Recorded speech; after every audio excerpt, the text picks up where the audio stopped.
Hi mga kaibigan, so ihahatid natin si Mrs. sa school para sunduin yung isang apo. Yan.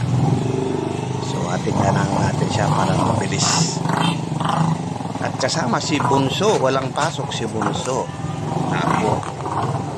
Kaya yan, riding muna daw siya. Ayan, so ganyan mga kaibigan yung ating daily routine.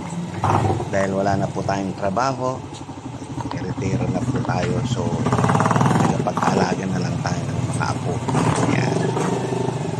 Ayan, so malapit lang naman po yung eskwelahan dito sa bahay. At dito syempre, dahil barangay road yung ating dinadaanan, so wala naman masyadong sasakyan mga kaibigan, kaya hindi na required yung helmet sa mga ganitong kalsada. At hindi lang yon, dahil nga barangay road po ito, mabagal lamang naman po yung ating takbo. Nasa 5 to 10 kilometers per hour lang po yan. Ayan. Motorsiklo na yan, pero mabagal. Diba? Kasi nga wala namang mga sasakyan dito sa barangay namin. Bihira lang po magkaroon ng mga sasakyan.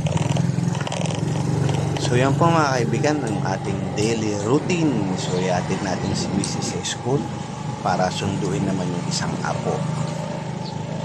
Actually dalawa yung apo natin na nasa school. Tatlo yan, si Bunso wala siyang pasok, pero yung dalawang kuya niya ay may pasok. So maunang uuwi yung pangalawa, tapos pinakaulit uuwi yung panganay. Yan. So yan ang hilig ng ating apo, sumakay sa motor. Ayan mga kaibigan, thank you so much po sa inyong lahat sa patuloy yung pagtangkilik sa aking mga content. Thank you so much and good day everyone. God bless us all.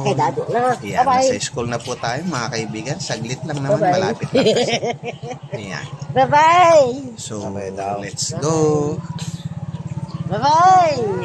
Ayan. Ayaw magbabay ni Bunso. Bye-bye! Ayan, so nayatid na natin si Mrs. Balik na tayo sa bahay. Let's go. Ayan, di ba? Malapit lang po mga kaibigan yung bahay dito. Nilalakad nga lang po nila yan. Kaya lang, wala naman tayong ginagawa ngayon. Kaya, nag-riding na lang muna tayo sa motor para mabilis. Alright, so yan.